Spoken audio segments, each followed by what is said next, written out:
And thank you for joining me. I want to start by apologizing for my lack of any language skills outside of English. Actually, barely English, but I understand there is a gin tasting, so maybe if you have enough gin or wine, maybe it starts sounding like German at some point. I don't know. If someone wants to test that later, 3, 4, 5, it's probably somewhere in that range. So my name is Rob Edwards. I work out of Morningstar's London office. I'm Director of Product Management for our ESG index business. My day-to-day job is basically working with our research teams, figuring out kind of what new ESG indexes the market wants us to build. I decided to talk about climate indexing today because I think it's relevant. I think I've been in Switzerland a lot this year, and I think there is some agreement and disagreement, I think, amongst investors in terms of the relevance on ESG investing. But I think the way that I always kind of come back on that is whether you're a believer in climate investing or sustainability, or whatever it is. I think this market is big enough now that it's relevant, it's material enough that you need to know about it, essentially. So I'll cover a few different topics in my short time today. So in terms of the agenda I want to go over, talking about in the climate space, and I think when I think about climate, I think it's something that is actually over and above now ESG. I think climate and the environment is kind of overtaking the broad ESG market in terms of what really matters in the market, and especially to investors on a global standpoint. So I'm going to start by reviewing the climate fund landscape. This is research done by Morningstar's manager research team in terms of where the flows are growing, what types of products are selling kind of broadly in the global market. Then I'm going to talk about Morningstar's indexes, and I'll talk a little bit about our business in a minute here. And also a new index that we just launched 3 weeks ago. So this was actually inspired by kind of what happened in 2022, where I think a lot of investors that had switched over to, I would say, like a low carbon type portfolio or a climate transition portfolio, they had a little bit of a shock when oil prices reversed. So we'll kind of talk about what we did there, kind of post what happened in that kind of oil reversal from 2022, and then talk about performance. We wrote a white paper a couple months ago around the ESG performance, especially looking at 2023, because I think it was a really interesting year if you compare the different types of ESG strategies and how they actually performed during 2023. I think on face value, you usually think technology does well, all ESG markets are going to perform well. So then talk about kind of what's next in the market. So a quick obligatory plug of our business. So I think a lot of people are familiar with Morningstar in general. 12,000 person company, lots of different things happening with Morningstar, different business units. But we've actually had an index business for the last 20 years or so. So I like to think we're somewhat of a well-kept secret. And when I talk about our business, really what I kind of refer to our index business is somewhat of a microcosm of everything that Morningstar has to offer. So Morningstar, we own Sustainalytics, which is one of the biggest ESG data providers. We own PitchBook, which is probably the biggest private markets company. We also have our own equity research team, kind of sell-side research team, so we leverage them very heavily, as well as a quant research team. So what that's really allowed us to do is really expand what we do in the indexing market, in equities, fixed income, multi-asset, and private markets. So we leverage all the capabilities we have across, again, this kind of broad Morningstar ecosystem to create a wide variety of different indexes. About 2 years ago, we also got into what I would call an index white labeling business, which we call index services. We bought a company in London called Moorgate Benchmarks. Basically, the idea there is if you have your own kind of index idea that you want to calculate an index, you can send that to Morningstar. Morningstar can kind of do all the ugly kind of operational and back-end work for you. So if you want your own kind of large cap growth index, Morningstar can calculate that on your behalf, and you own the intellectual property. In terms of our business, I would say our two main client segments are one on the what we call investable product side, so ETF issuers, asset owners. So we work with the BlackRocks, JP Morgans, government pension fund of Japan's, those type of clients. And then on kind of the active side, you see we have over 500 billion US dollars tracking or using our benchmarks from an active fund or a wealth manager actually benchmarking their portfolios against our indexes.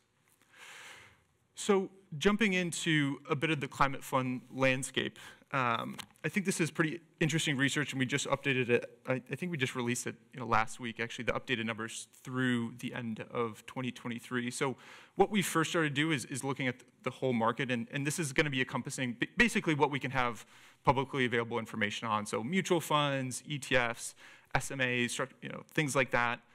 Maybe not private markets and things like that. But what we're trying to do is break down the climate kind of strategies into different kind of segments. So just a brief kind of overview of what the type of funds are. On the left-hand side, we have basically low-carbon funds. You can think about those as funds that keep kind of the investment thesis of a strategy, but maybe they have 20% or 30% lower carbon intensity compared to a benchmark. I would say these are the type of strategies that have probably been around, I guess, the longest. And I'll talk a lot about these towards the middle, the climate transition type products. These are, if you're familiar with things like Paris line benchmarks or climate transition benchmarks, these are portfolios that have a very defined decarbonization trajectory or are picking out companies that are farther along in terms of the climate transition. And then on the other side, you have kind of more solutions-oriented products. So these are going to be, I would classify more as kind of thematic solutions. So green bonds, obviously, where you have your proceeds going to something specific. You also have climate solutions. You can think about that as like a circular economy type product. And then clean energy or technology, so renewable energy, anything kind of in that realm. So what I thought was interesting is I obviously knew Europe was way ahead in this space, but when we actually saw the numbers, it was kind of stark in terms of how this market is almost entirely being driven by Europe right now. I'll talk a little bit more about the headwinds in the U.S. in a bit, but I think this really kind of shows where the entire market is at geographically and how much of a leader that Europe is. So you can see, this market, and again, just talking about mutual funds and ETFs essentially has surpassed the 500 billion mark pretty much just towards the end of the last year. And I think we've done a little bit of research, and that number has continued to grow into 2024 as the market's rallied a bit. I think it's also interesting to look at, what types of funds are kind of gaining popularity and what's kind of trending. So you can see the climate transition funds are probably definitely the biggest in terms of overall assets. And you saw 2021 was obviously a very critical year. I think you can kind of thank the rollout of things like SFDR, where a lot of funds maybe were just a market cap weighted strategy and they converted themselves to maybe a low carbon or a Paris line benchmark. I think we saw that quite a bit in the market. So you've seen a lot of these assets go specifically towards these more transition or decarbonization, net zero, whatever you want to call them, type products in the market the last 3 years. I think it's also interesting to look at this kind of regionally in terms of what's popular in each market, and you can kind of see some of some of the overall national things happening there. So China, you can see very intensive in investing in greening their grid and renewable energy and things like that. So you can see that's really shown up in the type of investments they're having as well. So really not interested in terms of these transition type products, solely focused in more of these solutions-oriented products, where you see a fairly diversified mix in terms of Europe. In the U.S., you can see it's fairly diversified, but in the end of the day, it's not very many assets overall. I think this is probably the most impactful side in terms of this kind of portion, which is the flows that happened the last few years. So again, I think you saw a lot of inflows in 2021. Again, it's on the back of however many years of tech rally. So I think there was a lot of emphasis in terms of switching over to those products in 2021. I think especially factoring in interest rates, I think they've been much more kind of damaging to the types of portfolios in the climate solutions or clean energy and technology. You actually saw those kind of products were globally in a little bit of an outflow in 2023. But the one area that, again, has been really consistent in terms of inflows has been this climate transition area. So I think it's going to be a very interesting year in terms of these flows. So I'm really excited to, when we update this through June at least, to see, I think there's obviously a lot of market dynamics happening to see whether this kind of trend towards these transition products continue and whether there's any bounce back for these climate solutions. Because as you can see, 2021, tons of inflows, interest rates start rising. I think performance has suffered and it's probably pushed some investors away from new flows into that market.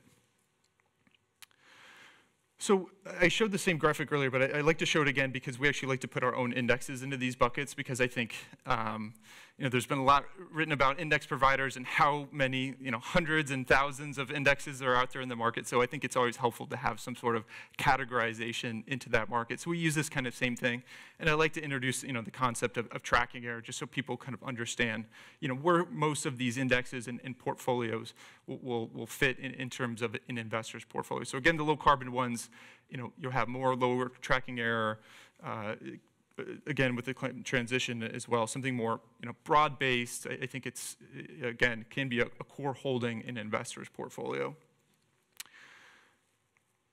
And just to go through kind of a couple examples just to kind of bring that to light. On the low carbon space, I'll use our first one, which is our minimum volatility, which we call reduced carbon at the end of it. And basically, it's very similar to any other kind of minimum volatility strategy that you would see there from an index standpoint. But what we do is have a target, basically a 30% lower carbon intensity at the portfolio level. Yeah. Sorry, just a question. Yeah, please. The term transition, I mean, this just refers to like adapting to higher temperatures? Yeah, I think I think it's a really good question. I think we use this as more of a broad term, right? So I think anything that has a decarbonization trajectory in it, so I think the fund names you'll see or index names you'll see there are going to be, net zero or transition, Paris aligned. Yeah, whereas I think if you're, investing in like EV and AV companies, it's going to be more of a solution. So I think you can think about it more as kind of, is it a holistic portfolio or is it something that's actually like a solutions-oriented product? So yeah, I think the best example, and they've been, if you measure it by assets, I would say wildly successful, at least from an EU perspective, is the climate transition and Paris line benchmarks. So those were, if you're not familiar, kind of born out of broader regulation. That's kind of the first time I think globally that there's ever been a really defined index methodology in terms of minimum standards and criteria. And I think the last time that we looked, there was something over 150 billion USD, utilizing that kind of Paris line or climate transition label. So I would say based on that accord, it's been very, very successful, given that it was just rolled out 2 or 3 years ago now. And so you'll see, I think, some proliferations on that. I think the EU is very excited about that success, and I think you'll see, more and more kind of benchmark standards around kind of ESG benchmarks specifically. On more of the thematic solutions, again, this is kind of wide variety. I'll use our climate action indexes as an example. These are basically tied to a company's revenues, looking at what companies are aligned to different SDGs and aligning those SDGs to ones that benefit the overall climate. So next I'll talk about this new index series that we just introduced, again, 2 or 3 weeks ago. And if anyone's interested, we wrote a white paper, and there's a lot of kind of content that we've published, especially with Earth Day and things like that this week. So we call it the Morningstar Low Carbon Transition Leaders Index. And I mentioned kind of our inspiration to doing this was, I think we heard from a lot of investors in 2022 that were invested in, especially things like Paris line benchmarks, where they had almost no exposure to the energy sector. And I think it was a bit of a shock, and I think that's part of why we like going out and talking about these different indexes is to kind of inform investors about, what they're actually investing in when they're investing in a benchmark, because let's be honest, I think sometimes it can be an opaque market. So what we're trying to do with this index is really capture companies across sectors, so not just low carbon companies already, right? We don't want to just capture technology companies or communication services companies who already really have a low carbon footprint. They still matter to the transition. I think we think all companies matter to hitting any sort of net zero goals, right? But there's some industries that we actually need to support. I think is kind of our philosophy behind these indexes. So how are we actually doing that, right? I think we created basically a new scoring system with 2 key metrics to be able to pick companies in the index. So the 2 metrics are carbon intensity.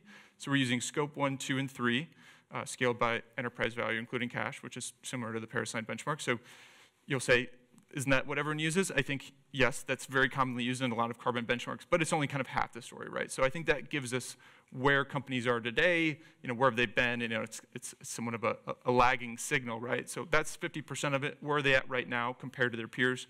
And I think the really kind of differentiated part is using what we call the low carbon transition rating from Sustainalytics. I mentioned Sustainalytics is a part of Morningstar. And this is a new rating. It's a very detailed rating that looks at 85 different metrics in terms of what companies are actually doing in terms of what's in their control in terms of the climate transition. So it's not just looking at, if you're familiar with SBTI targets or something like that, not just saying, hey, we're aligned to 1.5 degrees. They're actually, going, what's their performance towards these targets? Are they actually making progress towards them? There's other things I like in there, like remuneration policy. So is a company's CEO's pay tied to hitting these targets that are set? So it's very forward-looking, I would say, versus kind of the backwards-looking element of carbon intensity. So it gives you kind of this backwards, forward-looking element in terms of what are they doing right now, and what actions are they taking to kind of set themselves in good position, going forward. I would say the other things that we're trying to do with this index is actually upweight companies in the index based on criteria that we hear a lot about. So, one thing that's very clear in the market is, when we built this index, only 25% of companies were reporting their scope 1, 2, and 3 emissions. So we actually give a kind of an emphasis or a boost in the weight compared to a market cap weighted index to the companies that are actually reporting their scope 1, 2, and 3 emissions, because you can't really know where the global economy is from a carbon perspective until people actually start reporting this and reporting it accurately. So we're trying to really not just use the stick approach, but actually use the carrot approach in terms of reporting their emissions data. And in terms of, from a portfolio perspective, this is meant to be a kind of core holding replacement. So it's what I would call a best-in-class index. So again, we want to look at all sectors. So we're picking the top 50% of companies by those 2 scores by market cap. So again, something that's very benchmark-like in terms of kind of the macroeconomic sector perspective, but picking the companies that are farther ahead on those 2 metrics is really kind of our key goal with this new index series. So I talk about some of our objectives already, using and identifying these kind of climate transition leaders, I'll call them. The other, kind of factor that we use is green revenue. I think what we hear from investors a lot is, it makes sense in these types of portfolios to be holding the companies that are farther along already, and those are the ones that are usually already in a green industry, so renewable energy, green buildings, green transportation, things like that. So we're upweighting those companies.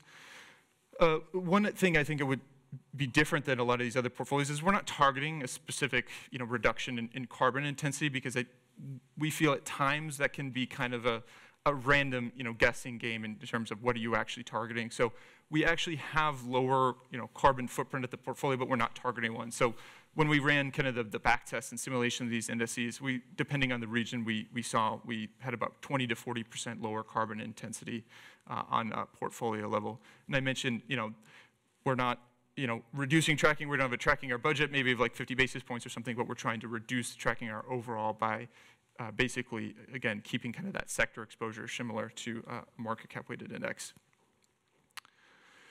So as an index provider, we're very rules-based, so we like to kind of show this in terms of a stepwise manner. So we start with our large and mid-cap Morningstar indexes, and we have 9 different variants of these, so global, European, US, et cetera, in terms of the different variants.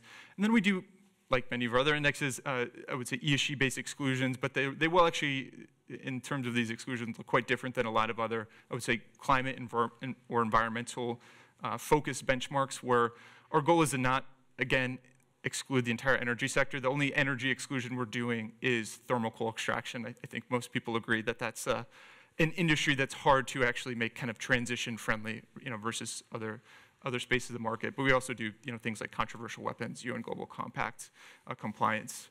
And then in terms of, picking the stocks, essentially what we're doing is, we're combining those 2 metrics and then picking the best top by market cap. So kind of going down the list by the ranking of these 2 metrics until we hit 50% of market cap, and that's what we're doing to keep the sector exposure similar to a market cap weighted index. So just looking quickly at performance, because of course that does matter. So our top index is this new benchmark, the low carbon transition leaders. In the middle is our Paris-aligned benchmark, and the bottom is the market cap weighted index. I think, again, what's probably most interesting to point out is I like to show the 2022 performance. Of course, it's not good for any of these portfolios, right? Based on what happened in the market. But you can see, it's somewhat in the middle between a Paris-aligned benchmark, which really struggled based on kind of its tilts towards technology and communication services, where the low carbon transition leaders was again, didn't have that kind of removal of the whole kind of sector from an energy perspective. I'd like to kind of showcase this through some of the constituency indexes as well. So these are the top 10 holdings of our developed markets, ex-North America index. I don't like to show developed markets because it's boring, because it's just a bunch of US companies. So we can look at the parent weight of the market cap weighted index versus our, what we call LCTL for short index in terms of the developed ex-North America index. So you'll see essentially 4 of the top 10 holdings do actually make it into the index. So Novo, ASML, LVMH, and AstraZeneca are in the final portfolio, whereas the other 6 don't make it into the final portfolio because, again, it's based on those 2 relative scoring systems, carbon intensity, and this new management score that we use.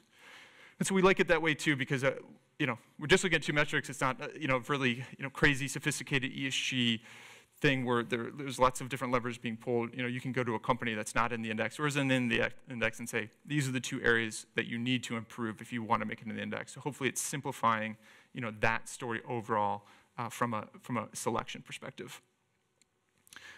So kind of last thing I wanted to mention is talking again about ESG index performance and climate index performance a bit too, because I think it was a really interesting year from an ESG perspective in terms of performance. So I've already said, I like to always say, like, these things are not the same when you compare them. So make sure that you know what is underneath the hood from a selection perspective. What are your active risks towards a benchmark? Because what we saw in 2023, when we have lots of ESG indexes, so there's, I think, a good volume of indexes that we can study. 44% of them from 2023 outperformed their non-ESG equivalent, which is up from 2022, which was a dismal year at 2027, but down from 57%. The numbers do look better if you look at a 5-year figure. So from a 5 years, it's 61%, so it improves. But you can see the 5-year number went quite a bit down, whereas if you look at 5 years at the ending of 2022, is at 78%. So again, it was a rough year, and you have to understand kind of why and the dynamics of these different indexes, because if you just look at it, the overweights from a sector perspective, you would expect pretty much all of these indexes to outperform. You see the performance of the Global Technology Index from Morningstar, it's 52% versus a little over 6% for the Global Energy Index.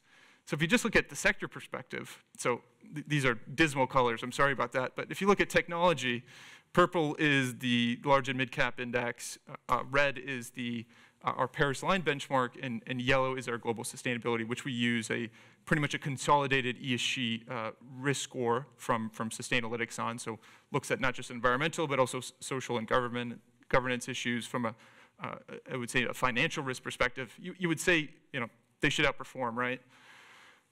But then if you look at, some of the actual company level data, what's really apparent, at least on Sustainalytics scoring system, is companies like Amazon and Meta and Alphabet actually do really poorly from an ESG risk perspective.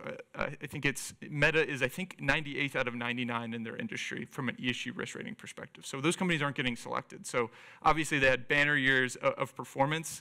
Same thing with Amazon. I think it's 3rd from last in their industry.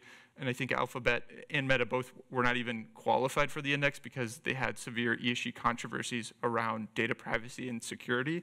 So again, it's kind of preaching the story of looking underneath the hood and understanding kind of these very differentiated ESG indexes in ESG portfolios, because again, the Paris-aligned held up very well in 2023 because it was overweighting these companies that holding NVIDIA, overweighting Apple and things like that, whereas you missed out on a lot of the top performers if you were just looking at more of a broad ESG rating. So the moral of the story here is understanding kind of what your scoring metrics are and what's happening in the portfolio underneath.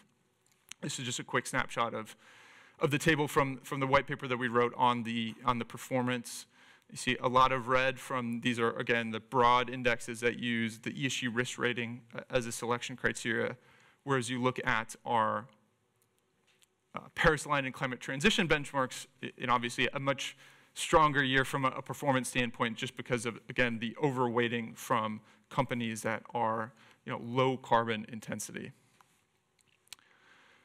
So just to wrap up here, kind of what's trending from my opinion and what's next. I think from an ESG perspective broadly, I think there's going to be continued headwinds in the US. I think until at least the elections. I talked to a lot of clients all over the globe from an ESG perspective, and I can say, it's going to be a very continued, tough market. I showed the graph at the very beginning in terms of the geographical, footprint of climate funds, and I expect that difference to even just continue to grow.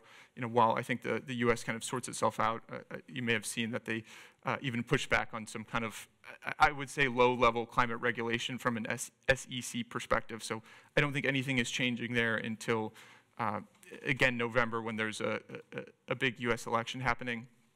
I also mentioned there's, I think at least from a government perspective, I think the EU, saw their Paris line benchmarks as very successful. So if you haven't seen what they're developing now in the market is something where they have kind of a lower hurdle rate to start with, so they don't have such a high kind of decarbonization at the beginning, but what they'll call it is a taxonomy benchmark.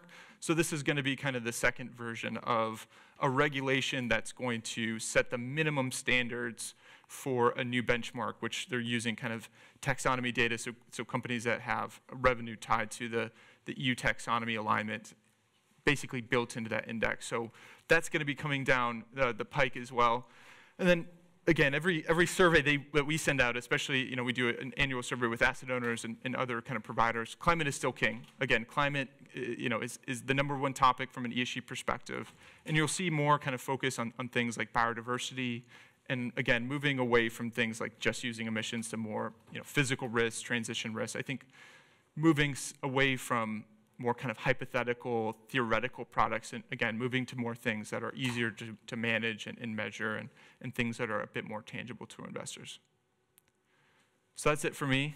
Thank you for hanging with me at the very end of the day here. So I'm not sure exactly how much time that we have, but happy to take questions now or after.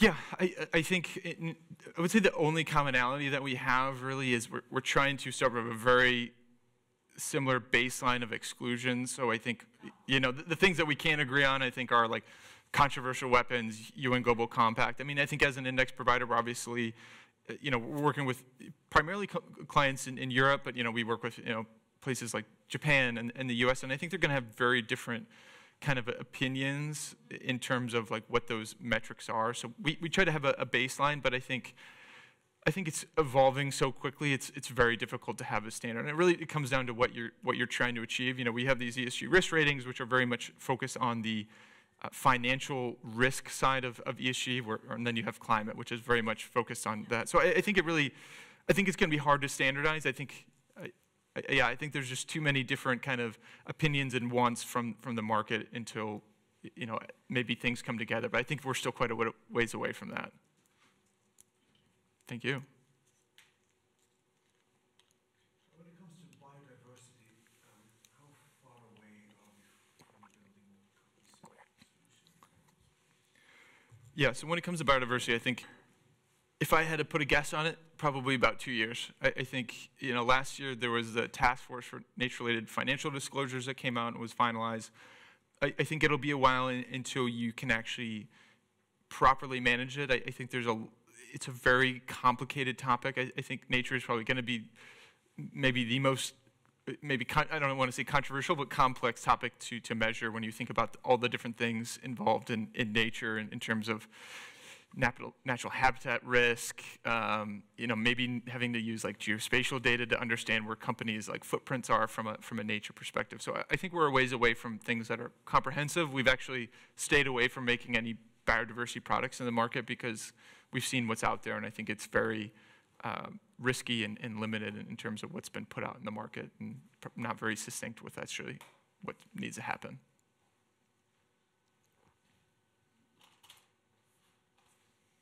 Okay, well, thank you very much. I'll hopefully see you down at the gin and wine tasting downstairs.